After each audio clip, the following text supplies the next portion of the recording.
लागल सीमावा पर बाटे लड़ैया उन कह के बतवल हसैया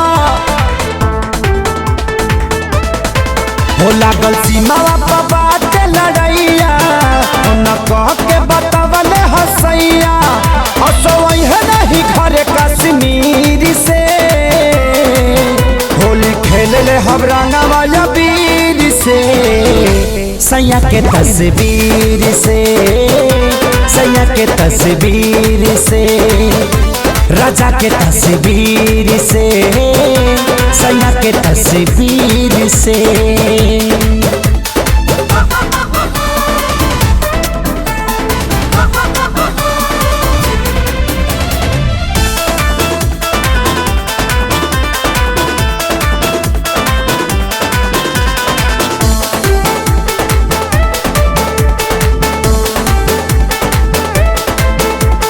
फौज में बड़े राजा हमके नाजबा हाँ परब से ज्यादा जरूरी देश के लाजबा हाँ हाँ फौज में बड़े राजा हमके नाजबा परब से ज्यादा जरूरी देश के लाजबा जब से न करे न रखवाली तब मन न होली दिवाली बौनी फौजी बलम तकदीर से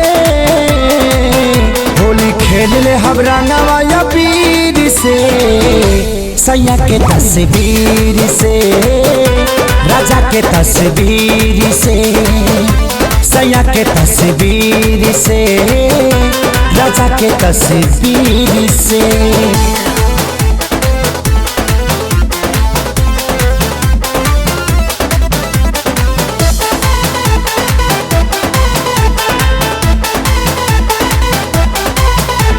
सोनू आजाद यसी के साथ में हो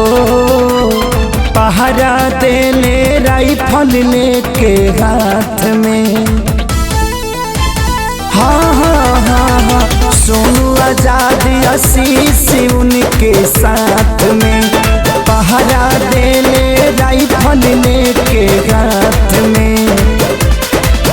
प्यारे लाल श्याम देहाती छेदे बॉर्डर पे दुश्मन के छाती नाता जुड़ल बाटे सारी बलबीर से होली खेला रंगवा वीर से सैया के तस्वीर से राजा के तस्वीर से सैया के तस्वीर से राजा के तस्वीर से।